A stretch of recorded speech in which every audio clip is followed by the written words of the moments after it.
Hello students, this is sixth lecture of civics chapter political parties. इस lecture में हम बात करेंगे कि हम पॉलिटिकल पार्टीज को रिफॉर्म कैसे कर सकते हैं। तो फिर आइए लेट्स स्टार्ट।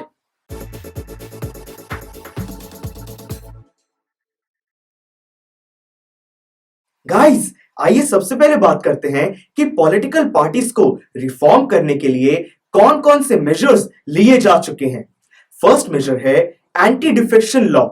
इस लॉ के अकॉर्डिंग कोई भी एमपी यानी कि मेंबर ऑफ पार्लियामेंट या फिर कोई भी एमएलए यानी कि member of legislative assembly elections के बाद अपनी पॉलिटिकल पार्टी चेंज नहीं कर सकता, और अगर वो ऐसा करेगा तो उसको वो पोजीशन नहीं दी जाएगी और साथ में जो लेजिस्लेचर में उनकी सीट है वो लूज कर देंगे। सेकेंड मेजर है एफिडेविट। सुप्रीम कोर्ट के अकॉर्डिंग अब कोई भी कैंडिडेट इलेक्शंस में पार्ट लेने से पहले एक एफिडेविट के थ्रू अपनी सारी प्रॉपर्टी और क्रिमिनल केसेस के बारे में डिटेल्स देगा, और कुछ पर्सनल इंफॉर्मेशन पब्लिक भी की जाएगी जिससे सिटीजंस एक अच्छा डिसीजन ले सकें। थर्ड मेजर है कंपल्सरी इंटरनल इलेक्शंस।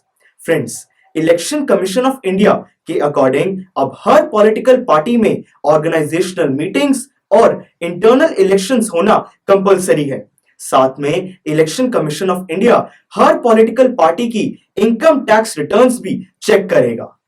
सर, मैंने सुना है कि आजकल कुछ कमेटीज बनाई गई हैं जो ऐसे रिफॉर्म्स सजेस्ट कर रही हैं। You are right. आइए ऐसे ही कुछ सजेशंस के बारे में बात करते हैं। पहला सजेशन है कि इलेक्शंस के टाइम पर जो गवर्नमेंट मशीनरी है उसकी चेकिंग होनी चाहिए, जिससे कोई भी पॉलिटिकल पार्टी उनको मिसयूज ना कर पाए। सेकेंड सजेशन है कि इलेक्शंस के टाइम पर जो नंबर ऑफ कैंडिडेट्स हैं उनको किसी तरीके से कम कर दिया जाए, क्योंकि फ्रेंड्स बहुत सारे कैंडिडेट्स होते हैं जो सिर्फ मजे के लिए, जो सीरियस नहीं होते और वो इलेक्शंस में खड़े हो जाते हैं, तो ऐसा नहीं होना चाहिए। थर्ड सजेशन है कि जो वोटर्स लिस्ट है उसको रिवाइज करना चाहिए, जिससे कि जो डेड वोटर्स हैं या फिर जो फेक वोटर्स हैं उनको डिलीट कर दिया जाए और जो नए कैपेबल वोटर्स हैं उनका नाम ऐड कर दिया जाए। फोर्थ सजेशन है कि इलेक्शंस में वोट करना कंपलसरी होना चाहिए, क्योंकि फ्रेंड्स आज भी बहुत सारे लोग हैं जो वोट नहीं करते हैं। अगर सारे लोग वोट करेंगे तो फिर एक ट्रू और कंप्लीट रिजल्ट निकलेगा, जो कि डेमोक्रेसी के लिए बहुत अच्छा है। और फ्रेंड्स, फिफ्थ सजेशन है कि कुछ नंबर ऑफ टिकट्स विमेन के लिए रिजर्व कर देनी चाहिए, जिससे कि विमेन को एक मोटिवेशन मिले, क्योंकि सोसाइटी में विमेन एक बहुत इंपॉर्टेंट पार्ट है। सो फोक्स, इस लेक्चर में हमने बात करी कुछ मेजर्स और सजेशंस के बारे में पॉलिटिकल पार्टीज को रिफॉर्म करने के लिए।